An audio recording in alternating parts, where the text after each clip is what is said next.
Oh, what if love just wasn't just an emotion, but a vibration that we embody? A frequency that harmonizes us with everything and everyone around us? What if connection isn't something we find, but something we remember? You guys can probably hear my dog howling in the background. She's really excited about today's show, and so am I, because today we get to welcome back our favorite people from Soluna Mind and Body.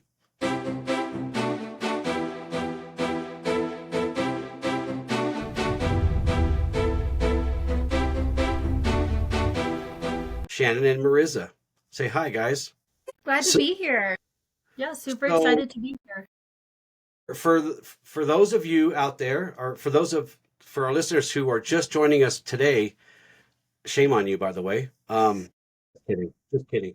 Can you guys just reintroduce yourselves to our new member?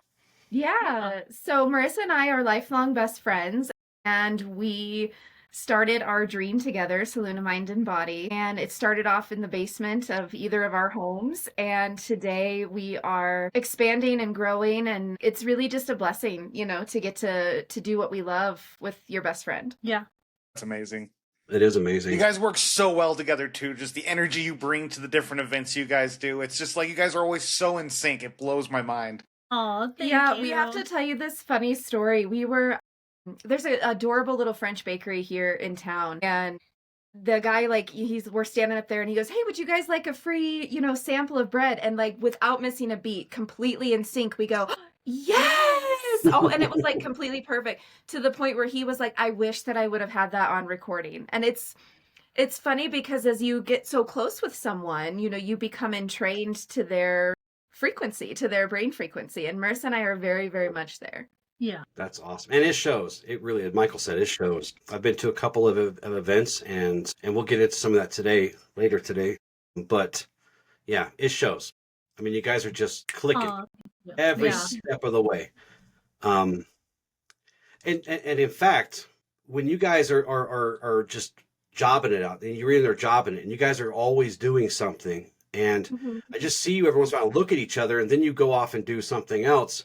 But it's like, telepathically, you're like, yeah, go grab this, go grab that, whatever. Yeah. You guys really talk to each other. You are really is like that. And it's not really even been something that I think, obviously there's a learning curve when you start working with somebody new. And, we had been friends for many years before we started on this venture together.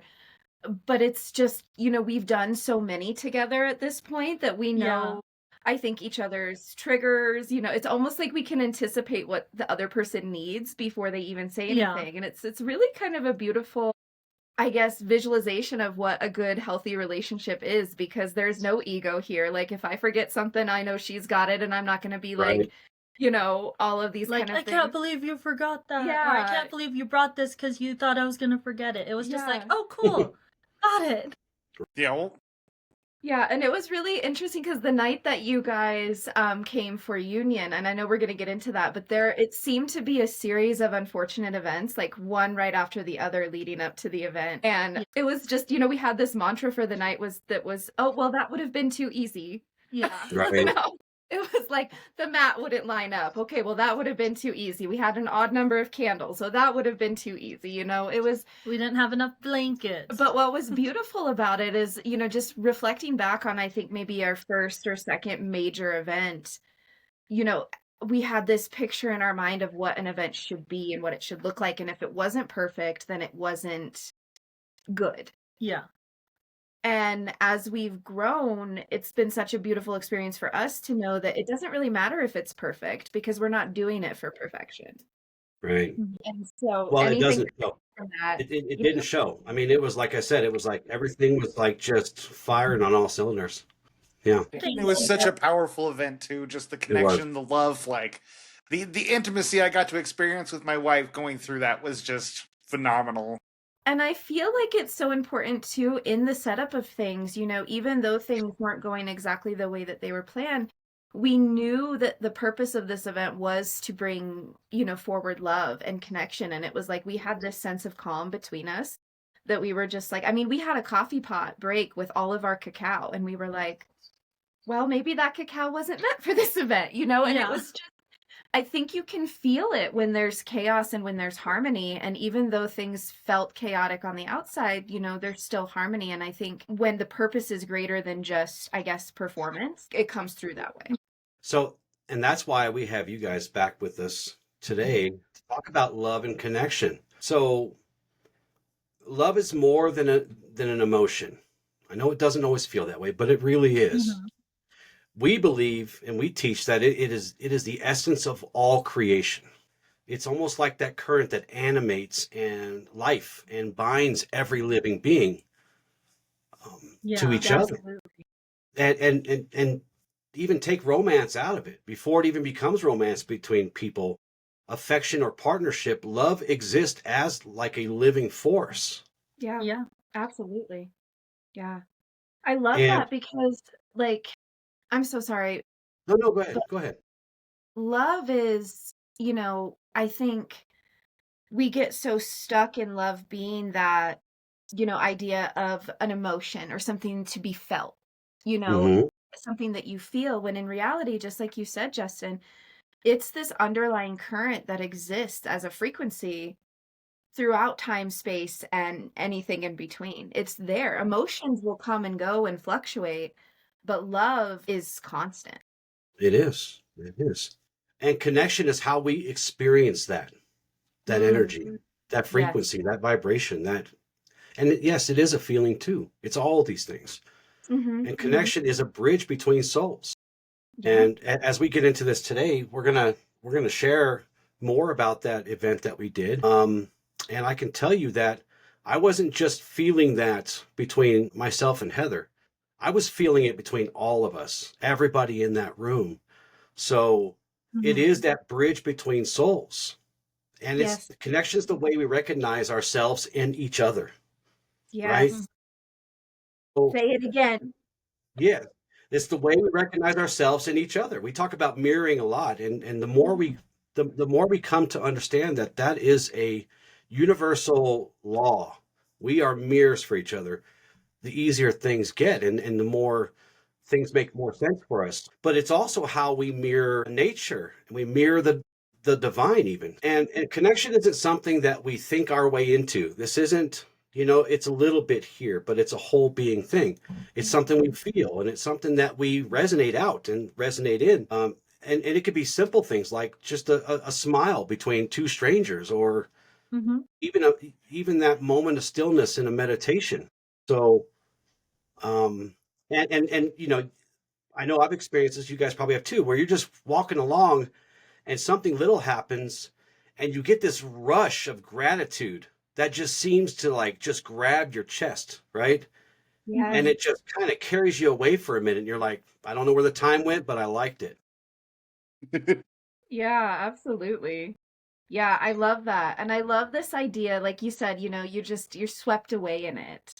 And I think sometimes when we shift, from sort of this, oh, I've got this and this and this thing to do today, and this, and you get stuck in sort of, I guess, for a lack of a better term, a lower vibration. Hmm. But once you start to look for those things, we call them glimmers. I'm sure that that's a term that's out there pretty often, but you see the glimmers. You see I am obsessed with moss, and so I will spot it anywhere, like a moss growing in a concrete crack or, anything like that. But you get overtaken with this sense of wonder, like, how did this little thing grow here in this, sea of concrete? And it's like that kind of altruistic, you get addicted to that. There's a Hmm. sense of, I want to feel more of that. And once you tap into it, there's no way that you can live without it. Right. Well, even if you look at the emotional guidance scale, I don't know if you guys are familiar with this, but it's about like the different levels of vibrations, and like right at the top is love. It is the purest expression, and it's something that when we embody it, when we learn to find love in the world, it's all about perspective, right? Kind of like what you're saying. It's so easy to have that shift. I had one earlier this week where it's like I caught myself where it's like I don't want to go to work, I don't want to do homework, I don't want to do all this stuff, and it's like let's rephrase this. This is not empowering. It's I get to do this. I get to go to work. Yeah. I And get to, yes. finding yeah, it's like finding that appreciation, that gratitude for even the things that are monotonous because it's part of what makes life livable. And there's so much Yeah. beauty everywhere if we choose to latch onto it. Yeah. Yeah. Yeah. True privilege really is getting to. I get to do this, Yeah. right? That's that perspective where lots of people don't get to do what I do. Yeah. Mhm. Exactly. It's not that they can't; it's that they don't get to. They don't get a chance to. So yes, Yeah. find gratitude in everything. 100%. And love is really misunderstood a lot of times, I think. And this might not just be a modern thing. Maybe there have been times in the past humanity where we've had this problem, but it seems like it's misunderstood a lot because and Michael and I fight this every time we do a show, these kind of shadows we're talking about, because it gets tied to possession and it gets tied to validation and it gets tied to always performing and wearing masks and just, all these different things. Because really a lot of us are taught that love means holding on or proving ourselves or earning worth, which is horrible, right?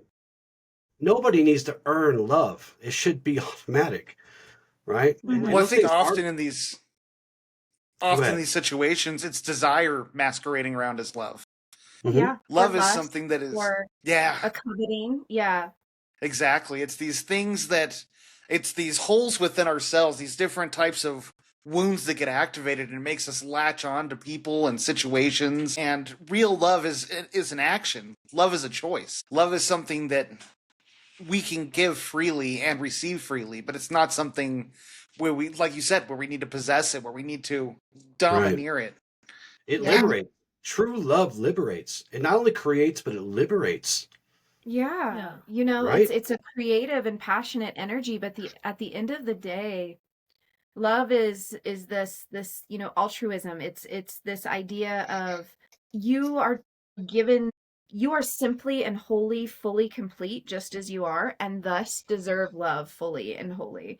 And I think sometimes, depending on if it's like a childhood experience or a later in life experience, somewhere along the line we are taught that love is conditional. And I know that that sounds a little bit like splitting hairs here, or using a turn of phrase, but love is unconditional. It exists. It exists purely for the idea of existing. Like it doesn't need you to, it's not, it even not even a seed that we have to water. It's just Nope. there, and we get to help it. It's just there.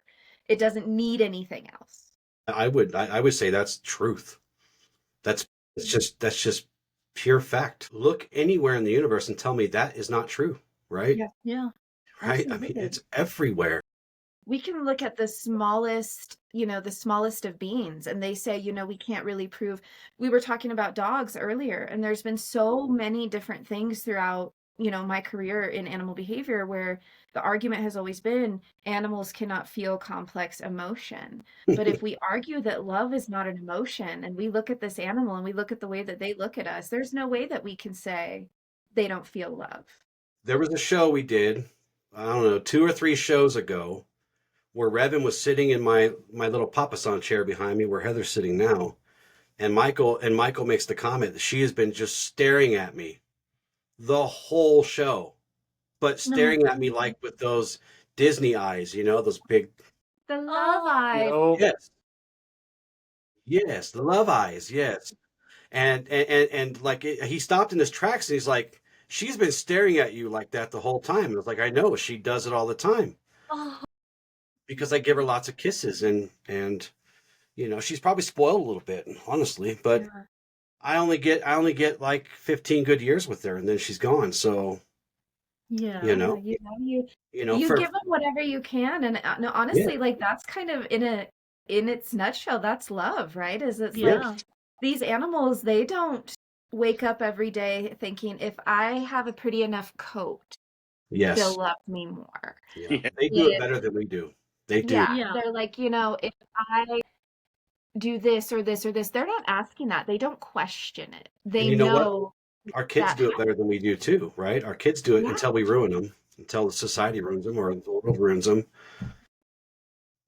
I can distinctly remember when my kids started becoming the world, and it broke my heart a little bit because Yeah. I had something to do with that too. I didn't do it on purpose, of course, but what can we do? So, Yeah. but Yeah, they do it better than we do. And for me, she's just a tiny part of my life. But for me, or for her, I'm her whole entire life. Oh yeah. So I have to make sure that, and we really should look at people like this too. And it doesn't have to be romantic. That's just one kind of love. Yeah. That's just one complicated layer of love, because that's where a lot of the conditions and expectations and stuff come in. Mm-hmm. Our axiom of light today, Michael, and I'll let you take this one, that anchors this show today is, and it's an easy one, of course, love will always subdue hate. What do you think about that axiom as it anchors our show today? Well, we often talk about how in life when we go through hard times, we either get better or we get bitter. Mm-hmm. Love is the thing that can carry us through the darkest moments. Love is the most powerful energy we can wield to find meaning, to find purpose, and to find belonging. And I think there's so much isolation in the world today because people are afraid of love. People are afraid of that connection, of that vulnerability. But love will always subdue hate, because it's like putting water on a fire, right? Yeah. Yeah. What do you guys think of that axiom? Love will always subdue hate. Do you think it's just a poetic pipe dream that I have, or is there some truth to that? No, I think that, when we look at hate, I was always told growing up, you would say things like, I hate homework, and my mom would always say to me, hate is a very strong word. Mm. And it was always something that was said in my household. And if you were going to use that word, you needed to be sure of the gravity of that situation. That sounds a lot like...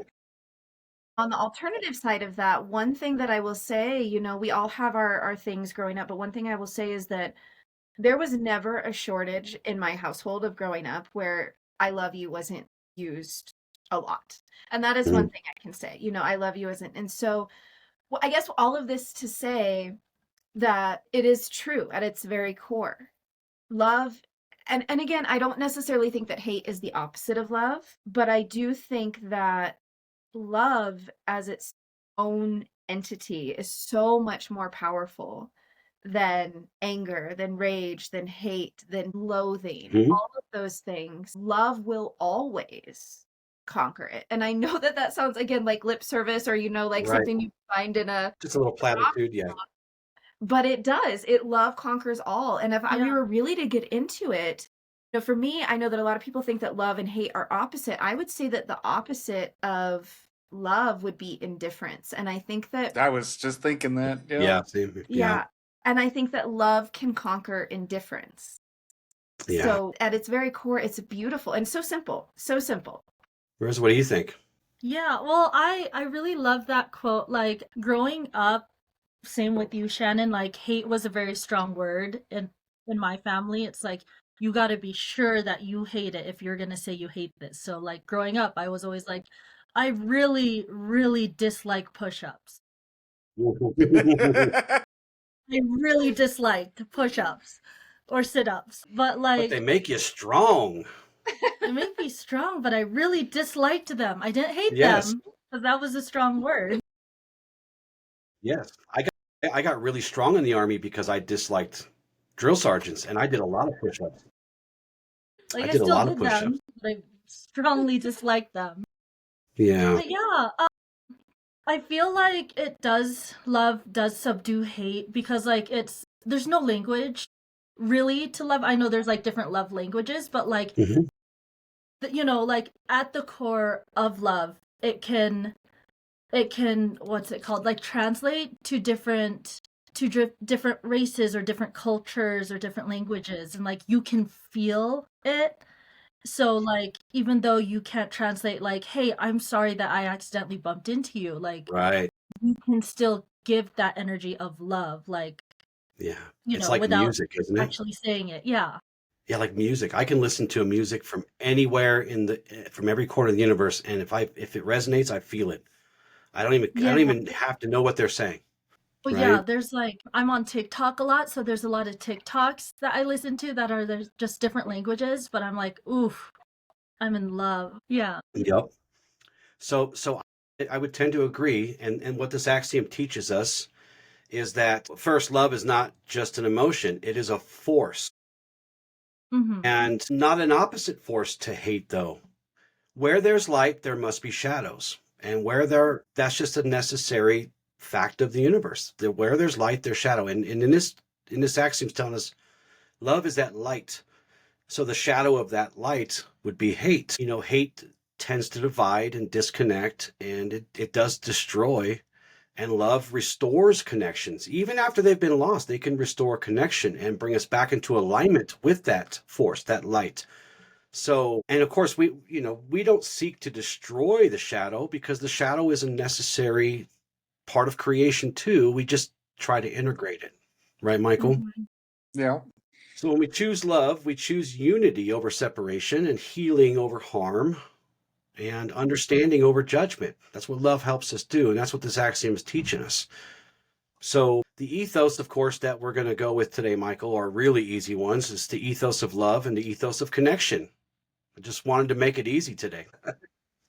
My two Um, favorite things. Mine too. They're the two things that have carried me the furthest in my path. Sure. And, thank God I had all girls, because they taught me how to be better with Yeah, that. I'm sure.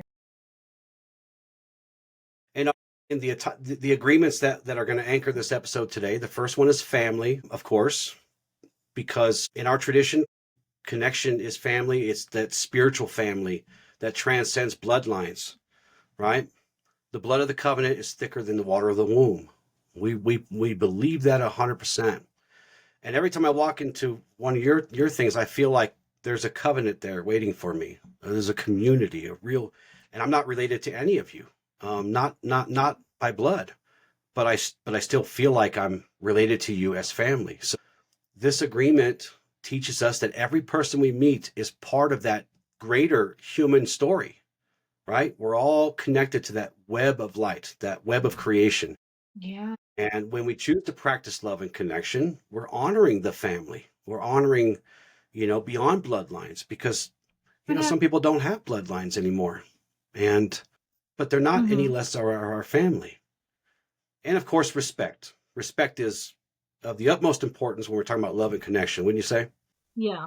Yeah, absolutely. Yeah, because I feel like they go hand in hand with each other. Yeah, they do. They do. Because sometimes we don't want to sometimes our family annoys us, and we must respect that. We must respect the love we have for them, Yeah. And without respect, it's really hard to do anything in the world. It's really hard to connect. It really is. Because to respect them is to love and honor that divine spark that's in us, in each of us, right? It's that thing that connects us, not divides us. Even if we have nothing left between us, we have that. We still have that. We have the root, the fun. Well, in many cases, it's like a reverence we have for those who we truly care about. Yeah. Yeah, An honoring of their individuality. Reverence. Yeah. And respect is the foundation of a good connection. You guys were telling us about your connection, and I can vouch for. I see it. Like I said, I see it. And you guys have great respect for each other, and trust. And trust. So a few questions for you guys. Sure. In your work, and I would consider the things that you do to be healing work. I don't know if you do or not, but I certainly, I've been a part of it, and that seems to be maybe not the main focus, or it is, I don't know, but it's certainly, there is healing happening in those circles, right? How do you help people experience love as an energy and not just an emotion? Oh, I like that question a lot. And to answer the secondary question to that is like, are we healers? I wouldn't necessarily say that we are, even though I do agree with you, Justin, that it is healing work. But I think at the root of that is connection. It's really just holding the container, and creating space for people to do their own healing work. Helping people experience love as energy. Sometimes we don't necessarily even realize that's what we're doing. But it's like, you need to help people or remind people that love isn't something that they need to find or something that they need to earn, like we talked about earlier, but it's something that they need to feel. And sometimes that's through sound, and sometimes that's through breath, and sometimes that's through dance and movement. But when the body feels safe and it starts to soften, love can sort of naturally start to flow, right? It opens up the body to be able to accept that energy, not just as an emotion, but as like an overall sensation and feeling, because it's less about thinking and, oh, how do I, these are the things I love about myself. And we're, making this mental checklist, and it's more about sensing it as a vibration, as warmth, and as openness rather than a specific idea. Well So said. that leads me into my follow-up question. And I was going to ask you, how do your practices, the movement, the sound, even the stillness, help people reconnect with love as more of a living vibration versus just, I love you guys. And we do love you guys, but we can feel it when we're there, right? I can feel it now That between touches us, us in our Thank you. soul. right? So how do those practices help people reconnect with love as a vibration, which is probably what it is most true form, right? Yeah, I would say vibration is definitely the truest form, but everything that we do, so whether it's a sound bath, whether it's yoga, whether it's dance, awakening your body through movement, these things have a different component to them. And there's a reason why they consider them to be healing modalities, because sound can recalibrate energy, movement can awaken joy, and stillness, we already know, can restore peace. And so when those things come together, love is just sort of a natural thing that starts to happen, and it starts to become a felt experience, something that we can tangibly feel either somatically or just in the bones. Mhm. It's that, like you were saying before, Justin, it's a living frequency, and it's a frequency that unites the mind and the body and the spirit. Well, I think one other thing your practice really does for people is I think one of the greatest barriers for people to experience love is to cultivate self-love. Mhm. And so much of the work you do is getting in touch with that inner self that so many people spend their lives trying to avoid, and cultivate that self-love, and then in turn receive love. One of my favorite practices in every event you guys do is when you do the passing of the drinks, and it's I give with love and I receive with love. Yeah. And yeah, Do you guys want to know a little secret? Of Whenever course. Mariza and I do any kind of drinks with each other, whether it's water or we've been really into kava lately, but whether it's water or kava or coffee or cacao, Or tea. we have a little passing of the cup and a little gratitude moment. And it really, for us, it's so connective, not just with the medicine of the drink itself, but just like with us. And so Yeah. that's why it's so important for us to bring it into those ceremonies. it's great. I know after doing your guys' groups, one thing Alice and I are starting to do is we got 2 glasses we fill with water, and we pour our love into one another's glasses, and then we pass it to each other. Yeah. That's so cute. I love it. They do all kinds of goofy stuff, and it's really cute to watch them do it too. They are too cute. We can't stand it. From the first event we seen them at together, we were just Yeah. like, oh, this is happening. Yeah. Yeah. It's funny too, because Heather and I are so very stoic, and it's just the way we are. And just watching them is cute. It's just cute watching those two. They are perfect for each other. They really are. They truly are. So that kind of bridges us to the next segment. We're going to talk about love through the mind-body connection, which is something you guys do a lot because you Yes. incorporate so much. And I've said this before, love is not just a feeling, it is a physiological experience, right? And when we feel genuinely safe and connected and seen, the body will respond long before our mind does. We feel it before we ever think it, which tells me again that it is a true vibration in its purest form, because it, like you said, it goes to the bones and you feel it. Your shoulders will drop and your breath softens and your chest opens up and you feel confident, you feel good. I mean, really, it brings you and your nervous system and everything out of survival mode and into presence, which is really, really important. It's something we teach a lot, is presence over perfections, presence over performance, presence over everything. Yeah. I think that the beautiful thing, like you were saying before, is that sound really is one of the most powerful tools that I believe that we use in the studio, because sound can really bypass the mind, through the vagus nerve, through vibration in the body, and those frequencies really help to bring like a coherence to the heart. And then of course breath work, we get that same sort of presence by anchoring us down.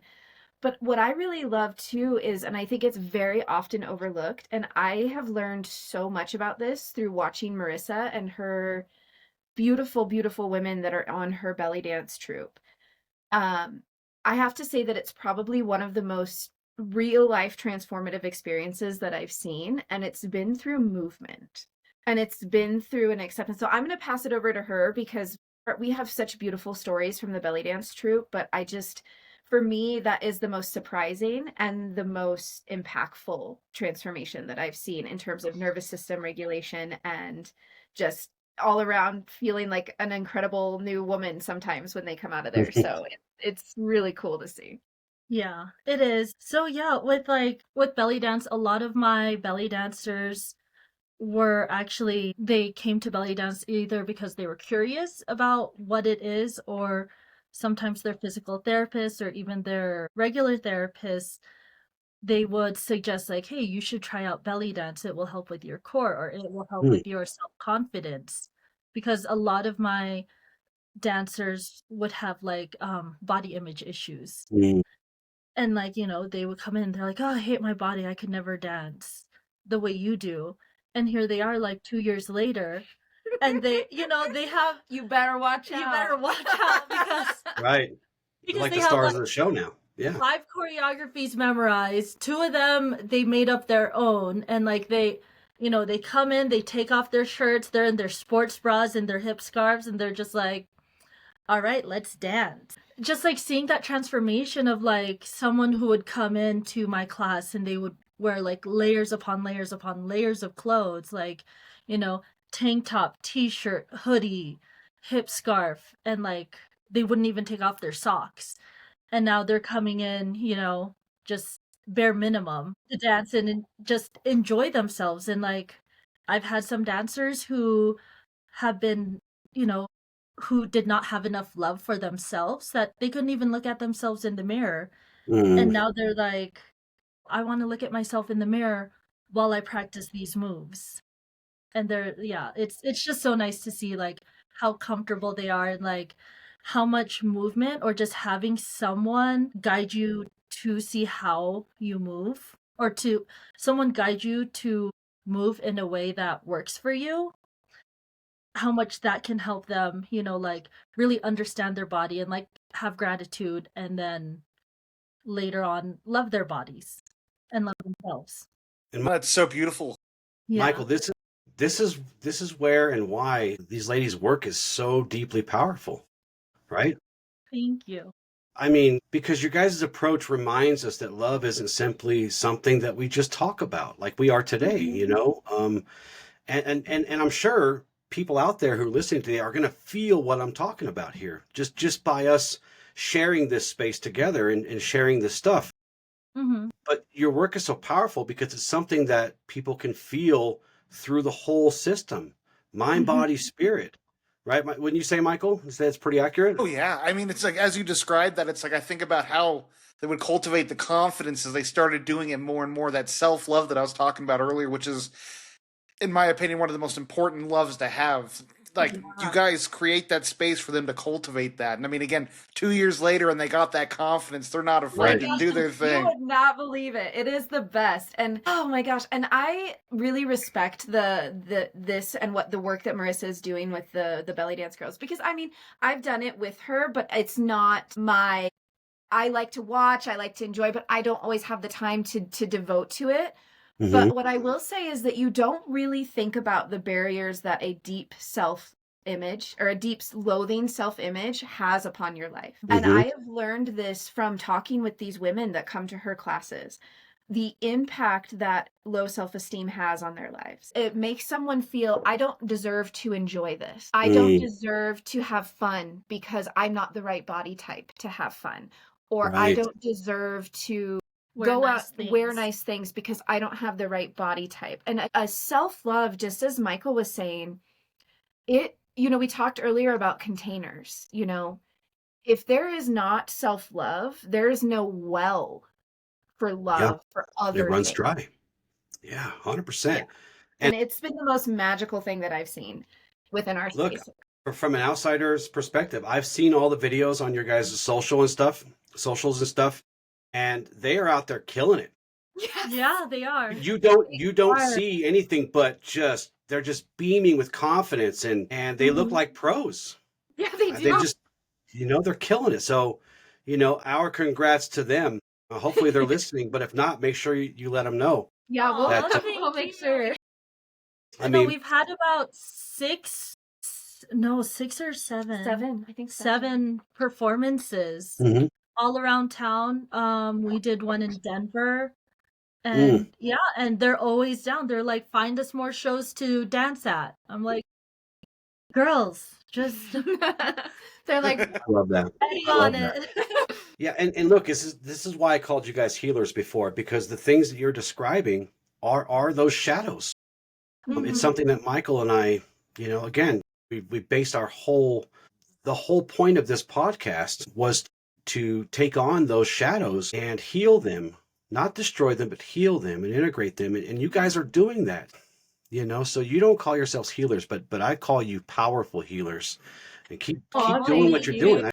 I mean, it's just pretty obvious to me, because you guys are maybe not, and I'll give you this. You're not the healers. You're helping them face their shadows, though. Yeah, And that's like you said, powerful. it's a facilitation, it's That's powerful.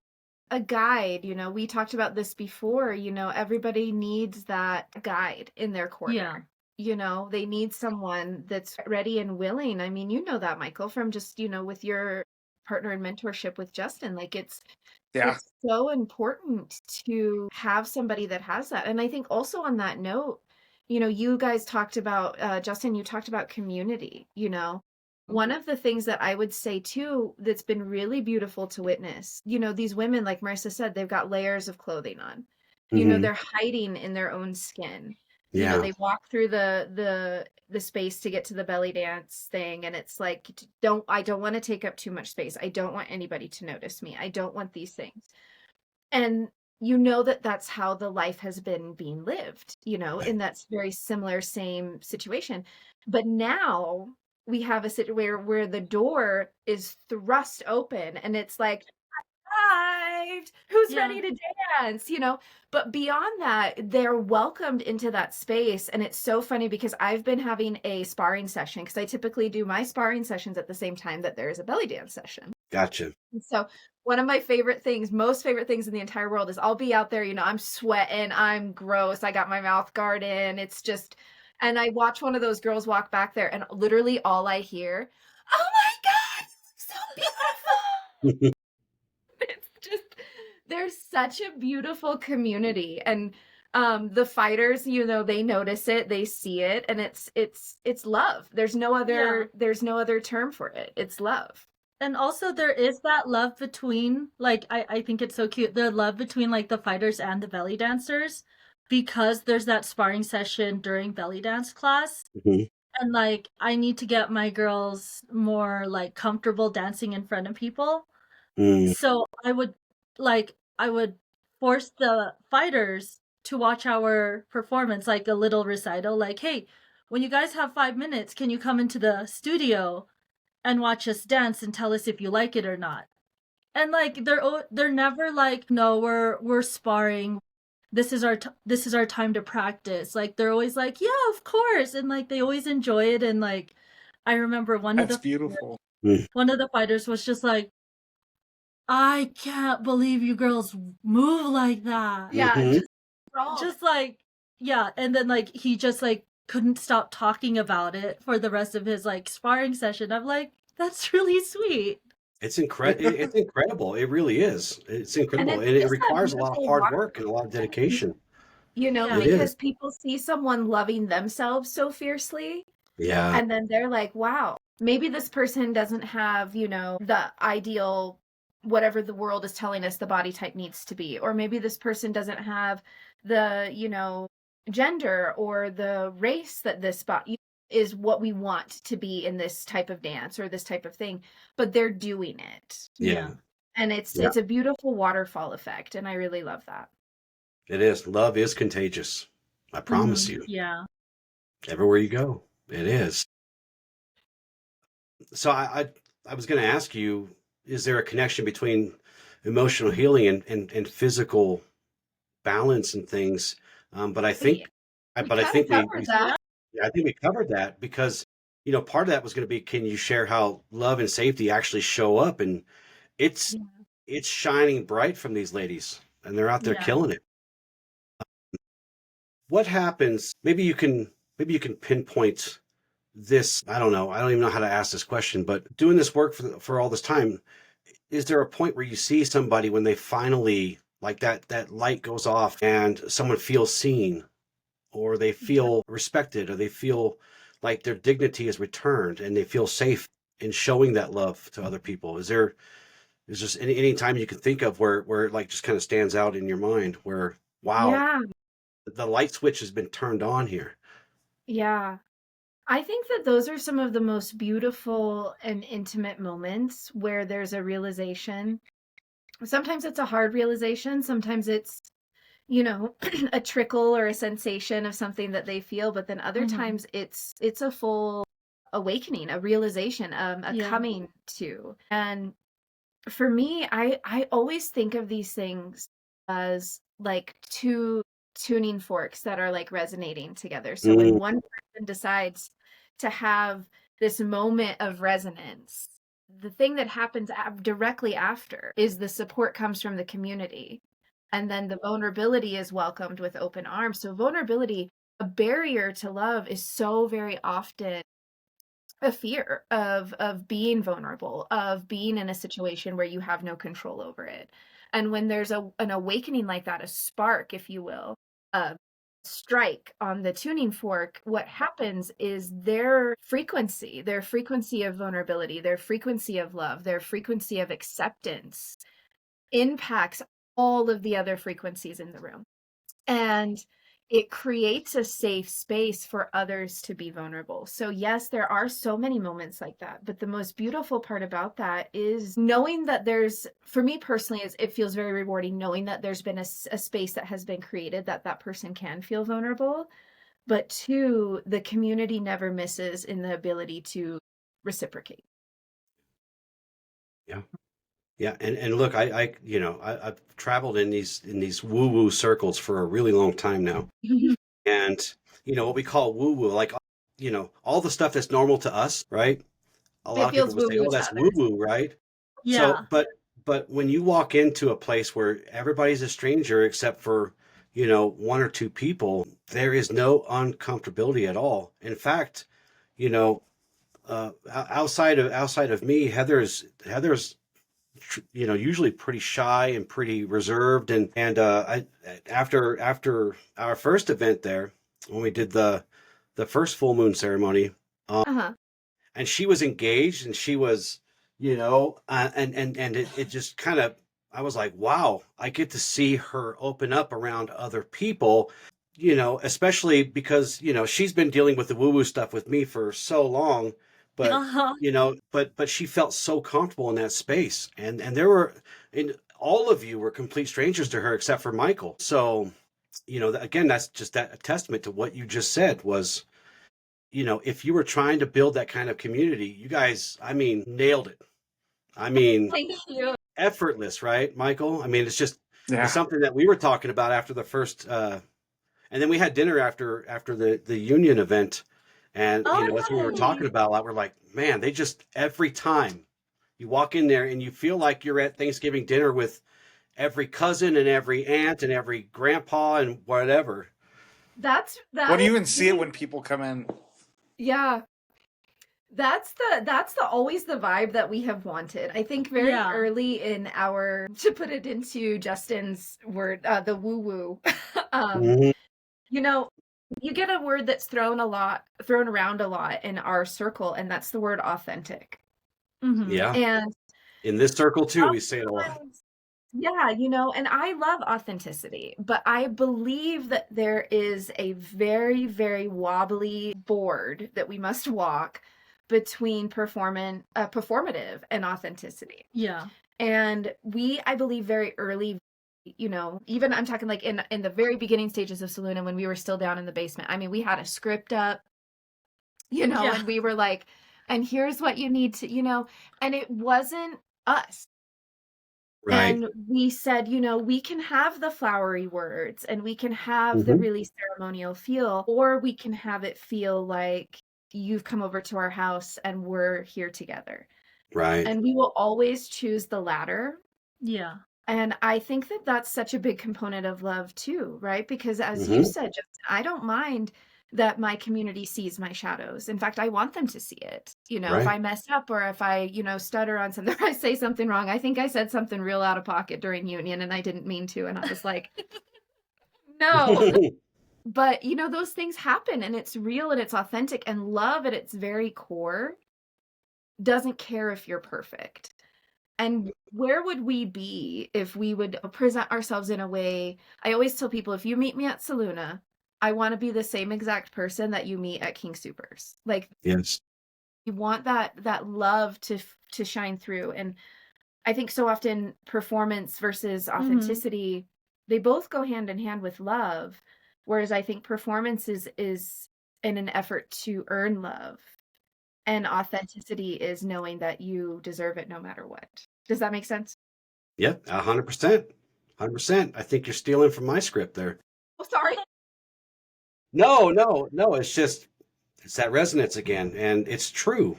I don't say anything that's not true, and that's all truth. People out there right now are looking at what a King Supers is. It's a grocery store. If you guys don't know, if you're not from here, It's a Kroger. It's a so they might know Kroger. Kroger's pretty big.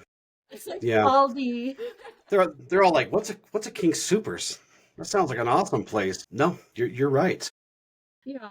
And like But I love what Shannon said about like our space, how we want to keep it authentic to ourselves. And like Mhm. it is such a weird word, or like a word that does get thrown out a lot. But like that space truly is us. It's like it was the love child of our ideas, that space. And we just like threw it all together and we're like, okay, it Mhm. works. But like with that, like as you It guys works said, like because you are you. That's why it yeah, works. like you guys Nobody can can do what you feel guys do. Nobody. Not the way you do thank it. I you. mean, and I'm just being honest there. Um, Yeah, and like the people who do come in, a lot of our people who do come in for either belly dance or our sound baths or even our full moon or new moon circles, they always say like it feels like we're coming home. And I love that because it sounds like, like it feels like they're coming home, like they know that this is a place of love, a place of it, safety, a place of rest. right. It really is. But No. so let's talk about the shadow side of love and connection, Mhm. because where there's light, there must be shadow, right? This is just a fact of the universe. Every light casts a shadow, and nowhere is that more true than, unfortunately, in the realm of love and connection.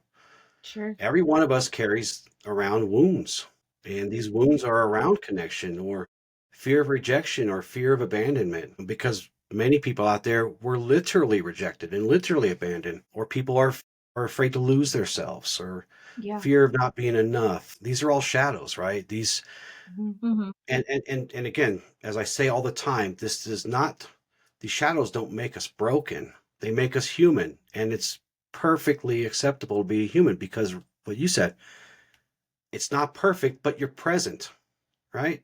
You guys show up. You guys show up and you show up authentically. That is perfection, as about as perfect as a human can be. Mhm. And we're beautifully imperfect, right? Yeah. So Michael, let's talk about a couple of these shadows that our listeners are Yeah. used to us talking about. And we talk about them a lot because you guys need to hear it a lot. That's just the way it is. Yeah. Let's start off by talking about control, the shadow of control when we're talking about love and connection. Well, I think this stems back to how sort of love, we confuse attachment with love, right? And control is one of the most vicious ones because you see this play out where the insecurities are on the rise and people want to control their partner, control their friends, control their image even. Yeah. And it leads to so much inauthenticity. Yeah, that is right. It sounded weird coming out. It's a tough word, but we get it. Yeah, trust me. I'm glad you tried to say it, not me. Because when we try to control perspective, when we try to control other people, some of the worst parts of us come to the surface and gain control over our very being. I mean, it's one of the main shadows I think that we see in a lot of unhealthy relationships. And it doesn't mean that they're narcissistic or that they're broken, but it's this unconscious belief that this person will leave me. This person is going to pass me up. It's insidious. Yeah.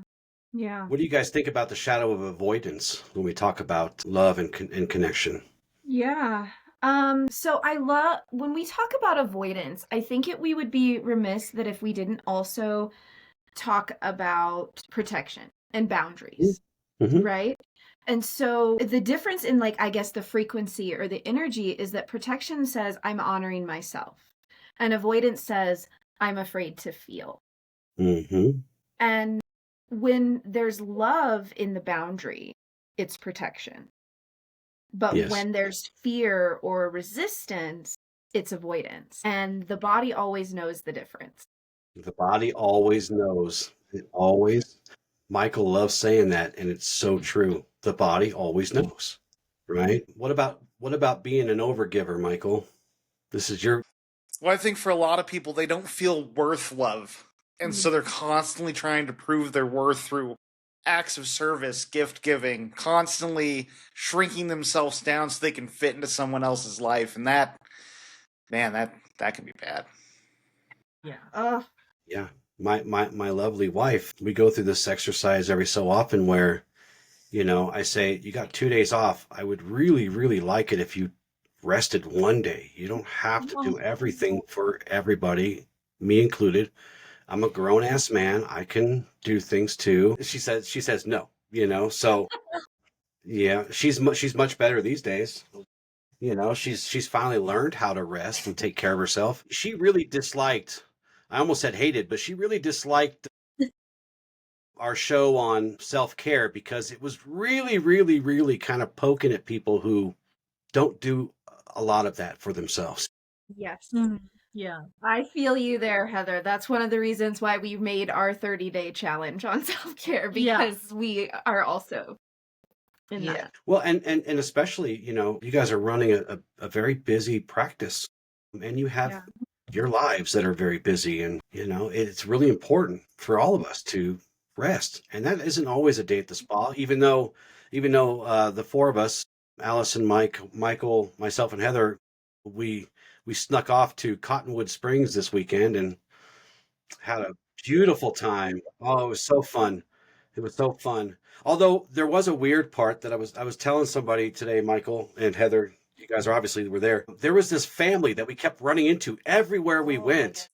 And it was so weird. And the guy started, by the end of 2 days, the guy's looking at us like we're stalkers or something. But everywhere we went, they were there. Like literally every breakfast, every meal we had, they were at the restaurants before us. And of course, they were staying at the hotel with us. We realized on the last day, because then we seen them in the pools with us. But yeah, I love a that was one of those instances I bet where they'll pop up later. Yeah. What's that? I said I love a synchronicity. I bet you they'll pop up later sometime. You might not know when, but which is funny because Michael and I just recorded a show on synchronicity 2 days ago. That'll be hitting tomorrow. See, more synchronicity. So that's amazing. See, I took my time off this weekend. I don't need to stop. I don't need to rest this week. I already did my time. Well, you got to do a little more. Sometimes it means not taking a shower and just chilling and right? Yeah. You don't have to do grand things. Yeah, I think so often, like, I think with the overgiving, like you said, that shadow of overgiving. And I know that, everyone feels this, but I think specifically this one is a very hard one for women, but also for those that are in charge of their families. So they're the matriarchs of the family, or they are this, because so often throughout time in memoriam, women's worth has been directly tied into what they can do for you. Well, in giving, yeah. And what Our can I give? grandmothers did it, our mothers did it, our great grandmothers did it. Yep. And it's a very hard lesson to learn, to know that you have a divine right to rest, but also that your worth is not determined by what you can do for someone. That's right. It's not determined by how quickly you finish a deadline. It's not determined by how you produce or get things done or check off of your list. You are worth it even when none of those things are attached to it. Absolutely. Yeah. Love is not a condition you audition for. Exactly. Yeah. You are deserving of it no matter what. No matter what. And it's important for all of us, for those people who do, because all these things are tied more toward nurturing than they are providing. Mhm. And Yeah. I would argue that, yes, a provider must feed, but we can go 3 weeks without eating. We can go 3 days without water. We can go 3 minutes without breath, but just go ahead and live a life without having any nurturing, Mhm. and you're screwed for life. It'll screw you up really bad. And that's something we talk about a lot, but it's important for the rest of us who aren't overgivers, who do have strong boundaries, to make sure that we do not take those people for granted. Crappy childhoods. The crappy childhoods, man. Those that aren't shown that what's the word I'm looking for? That aren't shown that kind of love, is constantly, well, you got to prove that you need this. So Yeah. that's You the gotta thing. earn it. Yeah. Some of us, some people, me specifically, I'll use me as an example. That was never shown to me. So for me, over time, that's like my way of showing love, because I over reciprocate. Yes. So that's a hard thing to get out of. Yeah. Like, if I'm not doing it, then I don't think that I'm doing enough. I'm not doing anything at all, and I feel bad for it. Yeah. Well, and a lot of times we do these things because we're looking for that reciprocation. Yeah, And when it reciprocity. doesn't happen, because for us, love is a condition that we have to prove we're worthy of, it becomes a really vicious cycle. And it's those wounds cut deep. And the hard thing about anything, when we look at reciprocal relationships, when we look at reciprocity, it's like you really have to ask yourself in so many different scenarios, what am I giving and why? Am I giving with the expectation of reciprocity, or Right. am I giving just to give? And then that is also a whole other conversation you have to have with yourself, because if it's out of a place of love, do you expect reciprocity? Right. Is that a condition of you giving it to receive it? And so you really have to look at those things.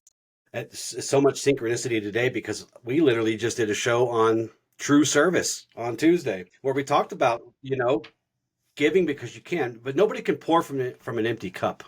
You must take care of yourself. And for those of you concerned that there might be a ghost behind me, that's actually Heather. You just can't see her. Yeah, see? There's the hands. Someone out there is calling Ghostbusters going, Justin, there's someone behind you. I'm hiding it.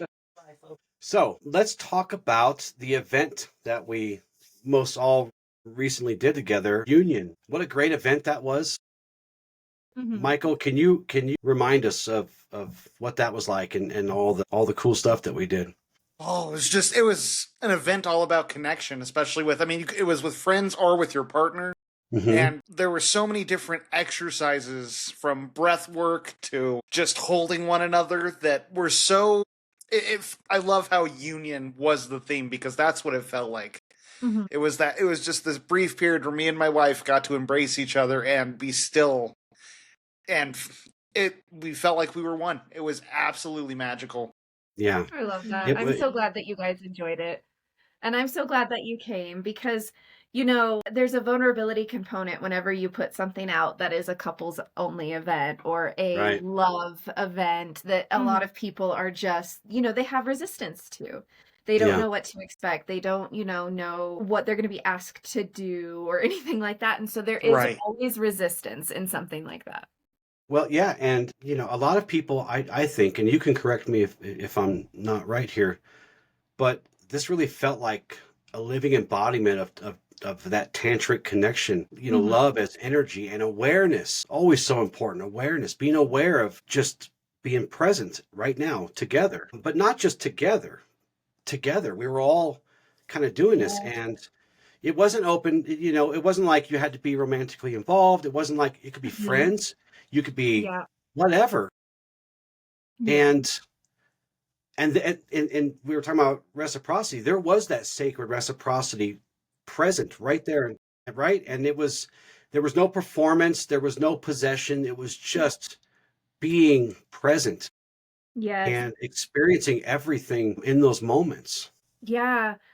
And, I love it because Tantra itself, that's another one. Like you just hear that word and people are like, oh, hands off. Yeah. No, we're not doing it. And if you remember when we were speaking about Kundalini, we talked about the word yoga meaning to yoke. Mm-hmm. And Tantra itself literally means to weave. Right. So it's a web, it's an interconnection. It's the art of weaving breath and movement and intuition and energy all together so you feel more alive and more connected to the people around you. But one of the most beautiful things about Tantra, and for those of you who don't know, and I know we talked about this before, Kundalini is in the tantric line. So the type of yoga that we do is part of this. Mm-hmm. But at its very core, so many people have that misconception of it being a very sexual or sensual type of thing, when at its very core, that's just one teeny tiny little leaf on the grand tree that is Tantra, where at its core, it's presence. And so I'm really happy that both of you have brought that up tonight, because having a moment with a partner or a friend, we talk a lot about being present in our own bodies. We talk a lot about using breath to anchor us into presence. But not very many of us sit down and say, look at me in my eyes and be present with me right now. Mm-hmm. We don't have that skill with our partner, with our friend, with our coworker. A touch, a breath, a moment of shared connection that says, I'm here with you. I'm not above you. I'm not in front of you. I'm here with you together. Yeah. And it's amazing because it goes so much deeper. The well of love is deep beyond imagination. And this practice it just goes beyond romantic, sexual, sensual stuff. Mm-hmm. And, if people practice this more often, they would realize that love is much more than that. Yeah. Mm-hmm. Yeah. And I think when people hear about these tantric forms of connection, this type of yoga, they always just go, like you said, right to that one spot, that tiny little twig on this giant tree of practice. Yeah. Mm-hmm. Yeah. And I love that I think you said it earlier, sacred reciprocity. Mm-hmm. That's what this is. It's about that sacred reciprocity and remembering that love is something we became together. It's something we are together. It's something we carry and float upon and live and exist and move with. Yeah. Yeah, it was amazing because I'll tell you this, Tantra in its truest form is about being present in its presence, and it's the merging of energy and breath and awareness, as you said. But if we pay attention, it will also teach us that love is not something we give or receive. It's something that we are becoming conscious of together, no matter what we're doing, right? There's no prerequisites. You just sit together and become conscious of that connection, of that love. Yeah. And sometimes, like Marissa and I will just do that via a phone call sometimes. Mm-hmm. You'll catch us on a phone. Neither one of us are saying anything. And it's been dead air for, 10 minutes, but we're just in it together. Yeah. Mm-hmm. And maybe she's working on her computer and I'm working on my computer, but we know that the other person is there and that connection exists. Yeah. So every element of that event, I believe, really, really resonates with what we're all saying here about it. The cacao really helps open our hearts. And it was reminding us that love starts here and it goes out, right? This is the first time I ever had cacao, by the way. Well, we got to get you some more. Oh, wow. That was And I was so happy. And so just a funny little, so thankful I'm sorry, go ahead. Yeah, we are so thankful that you guys were so understanding, and I think you might be telling the same story that I was thinking about I'm telling. thinking, yeah, I'm thinking so. So You there's go ahead. this little You funny go thing ahead. We'll tell it from the back end. where Mariza was pouring for everybody, and Mhm. I think it's because you're using an unfamiliar vessel, right? That you were pouring from, Yeah. and it was just, and it was kind of dark and it was hard to see, and so they got around to Michael and Allison. Was it Michael or Allison, or was the other folks? I think it was Michael and No, it Allison. was Michael and Allison. Yeah. So she's trying to pour, and then she's like, "Oh no!" And she looks around, and Heather's glass and my glass was a little probably more full than it should have been, and she looked over at me, and I was like, "Yeah, we can share. Yeah.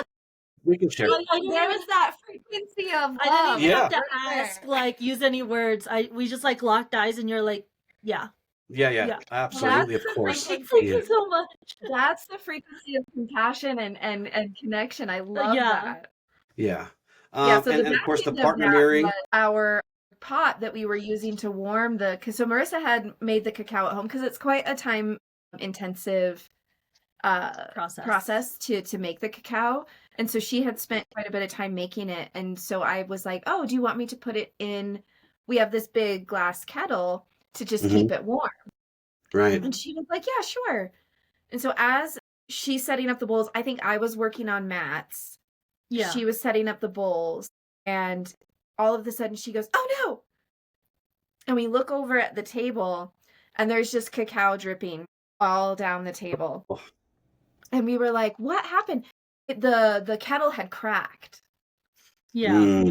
And so thankfully we had some extra, but it was a tight, it was, Yeah. yeah. It's like we lost like 3/4 of the cacao that I made that night. And we're just like, I'm like, we're really gonna have to ration this, guys. I'm like, we're really gonna have to ration this. How are we gonna You do made it this? work though. It turned out to be plenty. Yeah, there was worked. plenty for everyone. Yeah.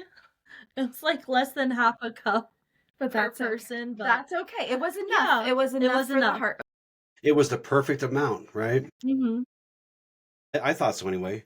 So, and of course, the Yeah. partner mirroring became again like that really sacred act of witnessing each other and not judging, just witnessing. And it wasn't about validation. It was about just seeing the other person and helping them feel seen. Yeah. And then the Kundalini meditation, of course, Mhm. was really good. If you guys have never done Kundalini meditation, you should really try it. It will open your eyes. I know it has for me. And then of course the sound healing, and this is interesting. That I was thinking about this the other day. I was like, man, 45 minutes of sound sounds like a long time. But I swear to you, when we laid down and we started the sound bath, it was like 10 minutes. I felt like it was 10 minutes. Yeah. Because it just takes you in so deep Yeah. that, if you're thinking like 45 minutes, imagine listening to one song for 45 minutes long, right? It would feel like, man, that's going to be excruciating. But with the sound bath, it's like you feel like you're there for 10 minutes and then you're like, oh, it's time to get up? Time to turn the lights on now? It's so magical because sound can really. We had a good friend come to a couple of our sound baths, and he is a hypnotherapist. And he was saying that sound is one of, especially when we work with things like binaural beats, especially in that sound bath specifically, the way that we had set the room up, because there was a set in the front and a set in the back. Many of you probably experienced the binaural beats from those two sets of sound baths. Yeah. And so it creates a really intense floating back and forth sensation where your brain is really trying to catch up with where the sounds are. And he had shared with us that was one of the most powerful ways for someone to enter a hypnosis. And I haven't done a lot of research on it, but what I do know is that within the first, 5 to 15 minutes of the sound bath, that's where our brain is just starting to like, okay, I'm uncomfortable. There's a bunch of people in the room. Maybe the ground is cold. Maybe I don't have my feet covered by the blanket, and we just kind of go through this like checklist of things or what we expect should happen in a sound bath. And then after about the first 15 minutes, we start to drift and we start to go, okay, our brains are now switching from those really like drive and achieve brainwaves into the rest and digest brainwaves. And then the further with after that, 15-minute, 20-minute time frame, every minute after that takes you further and further towards those theta brainwaves, where the real deep, subconscious healing is going to happen. Yeah. And for those of you who never had done a sound bath, make yourself get through the first 10, 15 minutes. Yeah. It'll be hard. It'll be weird. It'll like feel uncomfortable. It might even seem loud because it's a different kind of sound you're used to hearing. But believe me, if you get yourself through the first 10 or 15 minutes, it's kind of like meditation, right? It's really hard to meditate for the first 1 million times. But that 1 million and one time, you like go 6 minutes, 7 minutes, whatever. The uncomfortableness you feel will fade. And you will have an amazing experience, especially the way you guys, did it with binaurally. I know I've been using binaural beats for 1 million years now. I'm not quite that old, but maybe. But somebody called me old at the beginning of the show. I won't tell you guys who, but Did it? Wonder who? But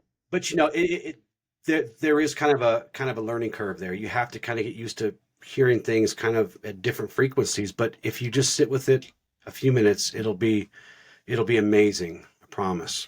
And wherever you're at, there's sound baths everywhere. So I promise you, just get online, you look for it, you will find a sound bath. Yeah. And if you're in the Springs, you just need to not look for it online. Just go to see Shannon and Mariza. Every Monday night, guys. Yeah, every Monday night. And we also do private sound baths too. Yeah, I noticed you guys, what was it I was looking up? I was on your guys' website, and there was something that you did that I didn't realize. With sauna? The sauna? The sauna. Sauna? Yeah, I was like, Yes, that's what that little room is in the studio. Yeah, it's a sauna. Yeah. So we can typically do 2 heat, like both Marissa and I in there with one other person. And those are probably some of the most intense experiences that our folks have had. Those can be really intense because the heat and the sound and it's an intense experience. Yeah, that's something we need to make Michael try once, and then he can report back. Yeah, report I'll back. be down. You guys gonna bring the ice baths back? Eventually, Yeah. yes. We've got big news coming within the next few months, so just stay tuned for that. And they always keep promising us we're going to do an event that's a sleepover one day, so we're going to hold you guys to that. We're going to bring our jammies. A Soluna sleepover. We're gonna bring our jammies. Just be patient, guys. So we kind of shared our experiences. What I'm really curious to know is, what did you guys witness in that room when we were all doing all of these different exercises and all these steps? What did you guys witness? I gotta say, as soon as everybody left, we've done many, many events. Some events have 4 people, some events have 40 people. 24. 40 people. We've done events where you're floating in a swimming pool. We've done events, where it's a rage ritual or, something that is just as profound. But I gotta say, as soon as we shut that door and said goodbye to the last person, we both immediately looked at each other and it was just like a release. Like it was our favorite event to date. As somebody who is sensitive to energetic, frequencies and things like that, it was profound. It was profound, the connection that I was feeling from her, when we were doing the mirroring and things, but the connection that I was feeling from all of you and just being able to witness the acceptance. Because you had mentioned it earlier, Justin, there are definite, physiological signs to someone settling in. You can see it in the way that their eyes soften and their shoulders drop. You can see it in their posture and how they breathe. And there were people in there, like we said, there were you guys, and then there was people who were just friends. And then there was a person that you would never in a million years have expected to have gone to an event like that. I think he even called it woo woo, I think, if I remember right. And it was participation, he was fully present for his partner. Yeah. It wasn't, oh, haha, I'm not going to do that. I'm going to stand here with my arms folded. There was full participation. And even though there were definite moments where there was things that might have felt uncomfortable or strange for people. It was such a deep connection. And one of the things that Mariza and I have often discussed is I tend to be more of a feeler and she tends to be more of a seer. And what I mean by that is I will feel the movement and the change and someone's energy. And, you know, my therapist would tell you that that's a trauma response, but it's fine. It is not necessarily the case because I feel like over the years, I have really, really, really tapped into that. And knowing when to let up and knowing when to change the breath work and knowing when to do these things. But one of the most beautiful things about Mariza and I is we come together after every event and we do a decompression and a discussion and what did we feel, see, hear, experience. And this one was really special because I felt different waves of energy off of each couple that was there. And I had an idea of what the color was that I was seeing for each couple. And Mariza knew because she had seen the color.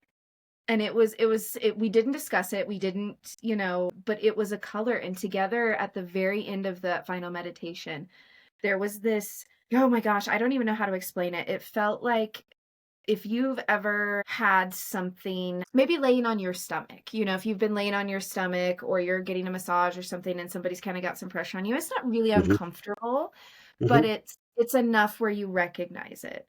Right. At the very end of that, and we had kind of a collective breath together, it was like, for me, like a pulsing of energy that just went, it was like, I wouldn't even say a relief. It wasn't a relief. It was like a relaxing of pressure. Does that make sense? Yeah. Yeah, there was definitely a lot of letting go, right, Michael? Yeah. There was definitely a lot of that. A lot of surrender. Yes, Yeah. surrender is a big one, you know, and again, not to sound like that broken record player, but Justin, you said it earlier, is just presence. Presence is love, you know. We talked about the opposite of love being indifference. Well, what is that? It's presence. Right. It's attentiveness. And there was so much beauty in that room, from every single breath to the way that you each were, to Michael's point, showing reverence for one another, not just for each other, but a respect and reverence for the other couples that were in the room. And it was truly magical to see. Yeah. So, do you guys have anything new going on that you want to kind of let us in on? Do it. You guys keep it safe. We're picked up a new partner. safe, but we do have to say there is very, very, very big things happening in the next year. You guys may picked have up a new noticed we partner, just I did a see. recent post where Jacqueline.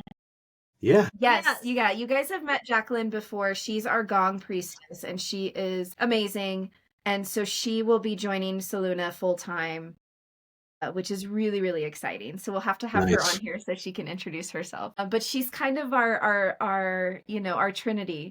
It really completes things. There's a story about the sun and the moon. So for those of you who don't know, Soluna stands for sun and moon, and Mariza's the sun and I'm the moon. And there's a Mayan story that talks about how the sun and the moon yearn to be together, but the jaguar was the only thing that could cross between worlds. And Jacqueline's name is Jaguar Lotus. So we're very excited to bring her into our sun and moon. That's to perfect. see what comes. That's so cool. Yeah. Yeah, and But she we're was really at excited for that. she was at the first event that I went to, and she's really good at what she does. Yes. Yes. She Yeah. is. Yeah, we're really excited to have her. And, you know, we've got another event coming up, which is called Reflect. So you'll notice a trend starting to shape from our events going forward, where there will have, you know, you guys went to Union, we have Reflect, you know, they're going to be a very, very clear distinction on what we want to accomplish with each of these. And this one is a new moon in Scorpio event. So there will be a lot of deep reflection happening. And we just think it's just really beautiful because the gong is such a good representation of a reflection. But also we're going to be doing a water ceremony and we did a mirror ceremony for Union, but this one will be a personal mirrored ceremony. So it will be just you, yourself, and a mirror. When is that event? What day? That is November- the 21st. yeah. And we still have, I think, 4 spots left. Okay. Might be worth looking into right there. We also have the solstice coming up in December, and if you have been around Soluna in December, you know that Yule and the solstice are very important to us. So we will have some things for that as well. Yeah. Michael, do you have any closing thoughts about today's show? You've been kind of quiet today. I hope I wasn't stepping on you a lot, but Oh, no, not at all. I was enjoying listening to the conversation and jumping in when I had input. But I think love is one of the things that really is one of the most powerful resources on the planet. And I think love has been something that people have become more and more afraid of, especially unconditional love. The more we can start to embrace what love truly is, and again, like we talked about earlier, it's not something you chase. It's something that is there, that is present, that is whole. And the more we can learn to see what is really love versus attachment, the more we can start embracing relationships that help us grow and expand. And that's just one thing I got to throw in there with this topic. I love that. beautiful. Do you guys have any closing thoughts you want to leave the audience with about our show today? Gosh, you guys really have just, it's just we love you guys. Yeah. We love talking with you. I feel like I could talk all day. I just looked at the time and I was like, how in the world I did know. we spend this much time talking about love? It's my favorite thing. I guess I'll hand it over. Do you want to go first or you want me to take this and then pass it back to you? Yeah, I guess you could take this. Like, I'll carry the football of love. Gosh, I think that just remembering that love is the underlying, rhythm of all life. Emotions are going to come and go, but the vibration of love is constant. And when we attune to it, everything aligns. When your purpose is attuned to love, everything aligns. And what's meant to be will be, and what's meant to come into your life will be. And then I guess the invitation would be to remember that you, me, we are the medicine. And we get to choose every single day compassion over judgment and softness over fear. And, I think, like you said, you guys have said it before, we're restoring the balance, we're restoring the balance in this world. And love invites us all to live as the embodiment of healing itself. mm-hmm. Well said. Yeah. Marissa, did you want to add anything to that? That was really good. She's like, I have to follow that? Come on. Okay, maybe You I guys should are have killing gone me. first. Don't worry. Michael does that to me all the time. I'm like, I got to follow that. Oh, Ooh. Yeah. I think just I guess piggybacking off of what Shannon said, love is the medicine, and I feel like also part of love is acceptance, accepting any person as they are. And one of our very first slogans, I guess we should say, for Soluna, 2.5 years ago, was all vibes welcome. Because I've been to multiple yoga studios in the past, and they're like, well, leave your worries, leave your anger at the door. You're here for you. Which I understand. This practice is for you, but you can't just leave your anger or your grief or your sadness, where you left your shoes and your coat in the hallway. right. It's Yeah. it's still gonna be with you. And I feel like that's what true love is. It's you accept their grief, you accept the person's grief or their anger or their irritability, and just you accept their everything. Yes. And I think that's part of the medicine to help people heal through their spiritual journey or their healing journey. That was But so at the same time, it's okay to be annoyed with them, and it's okay to Oh yeah. experience your emotions. Oh my yeah. God, we don't get annoyed with each other very often, but the No. portal yesterday had us Oh, both on gosh. edge with the, oh my gosh, and I don't know what happened. We're gathering food for a food drive, and there was a miscommunication about tubs, and she brought in the tubs, but I brought 3 tubs in. and I was like, oh, but we could also just use a table, and she's like, so you don't want the tubs? And then, it's so funny because even if you do have that, you realize that nothing is done with the intention of harm, and once you live in that frequency of love, everything you crave to have harmony. Yeah. And so you don't want to perpetuate, something like, oh, you snapped at me, I snapped at you, okay, this happened. No, it's knowing that nobody's out to get you, and we're not, Yeah. we don't have to be. We can be annoyed, but it doesn't necessarily It's mean that we need to perpetuate that. Right. Love exists even in the shadow. Mm-hmm. It does. It does. So as we come to the end of this conversation, I want to bring everybody back to this very simple but powerful truth. Love and connection are living forces. They are the energy of creation. It is found in every part of creation. Whether you're a scientist, you'll find it at the very molecular level. If you're a spiritualist, you'll find it in the glowing heart of the people you're connected with. It is literally everywhere. And these aren't limited to ceremonies or romance or spiritual practices. It is literally everywhere. They follow us into the kitchen, on the ride home from work, the text message that you're sending, that breath that you take because you're annoyed and you're like, right? They're everywhere. So, and they live and they hang out with us when no one's watching us, right? Yeah. So, and connection is that subtle recognition that we are part of something larger. This web of light, this web of connection, it stretches far beyond what we could imagine. And it literally unites every single tiny thing in the universe. So, and every act of kindness, every moment of compassion, every time you pause to choose to breathe and respond instead of reacting, you're sending these ripples out into the world. And don't ever discount how much power you have in the world to help and heal, because those ripples, no matter how big or small, might hit somebody when they need it the most. So be impeccable with your love. Be impeccable with your word, your thoughts, your reactions. Let these things be your compass. Let connection be the practice, the daily practice that you try to do every day. And you will slip and you will fall, but get back up, because, that's just part of life. We got to skin our knees, right?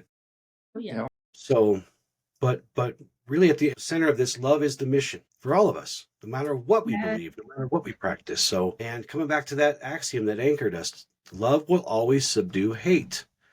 This is the final truth, right? Love not only transforms the heart, but it restores the world, one single person at a time. So, and my call of action today for everybody is I want to invite everyone to perform one act of conscious love this week.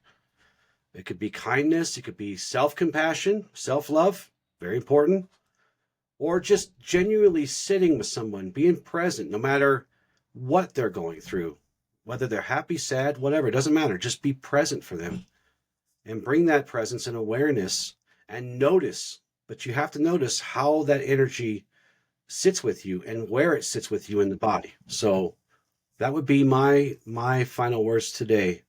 So thank you guys so much. We always love having you on. Yeah. Thank You you guys are guys for great. having us. We always love being on here. Yeah. This is you guys were. Oh, you'll be back too.